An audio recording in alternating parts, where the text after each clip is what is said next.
In the previous video I published, I showed some enhancements to Illuminated Cloud support for Lightning Web Components, specifically the way that it supports code completion and reference injection for ES6 import statements to access the various features of the underlying Salesforce platform.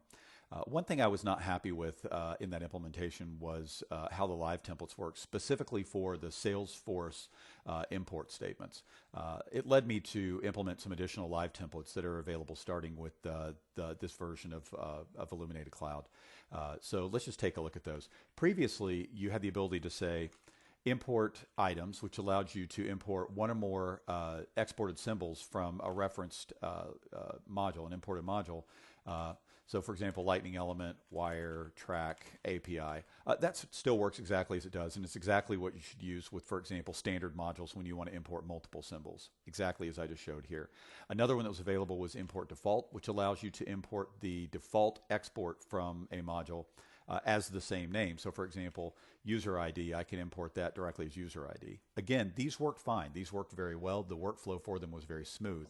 Where the workflow broke down and where I was not happy whatsoever with the way those live templates worked was with importing things like R-enabled Apex symbols, schema objects and fields, components, resources and assets, labels, things like that. Pretty much what you see listed here. So I've created some additional live templates to import these. I'll go ahead and show them in turn.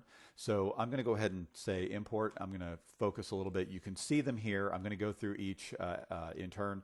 So import Apex for R-enabled Apex. It will automatically, and this will be true of all these, automatically bring you over to the correct completion for that type of an import. So in this case, it's showing classes that contain R-enabled symbols. So we'll just say expense controller. It will automatically take me to the method or exported symbol property or such that we want to import. So I'll just hit enter. And now it will allow me to specify a name for that by which it's referenced in this ES6 module. Schema and objects and fields are going to work the same way. So import object, and it will automatically take me to the list of objects. So we'll just bring in from shopping list item the object and call it shopping list item. If we want to import a field, import field. So import object and import field respectively. Again, we'll use shopping list item, but now it indexes into the field. So we'll bring in shopping list items amount field and call it amount. For standard components, I can say import lightning. So that will automatically index into the lightning namespace. I can just go ahead and choose a component. We'll choose button, and I'll bring in the focus and click method so that I can invoke those.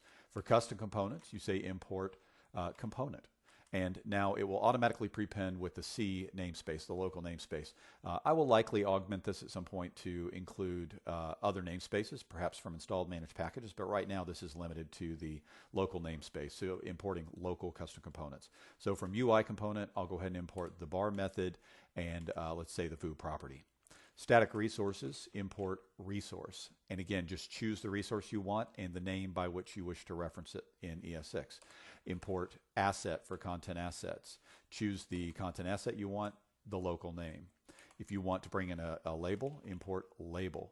And then you just choose the label from any of your labels and the name by which you wish to reference it.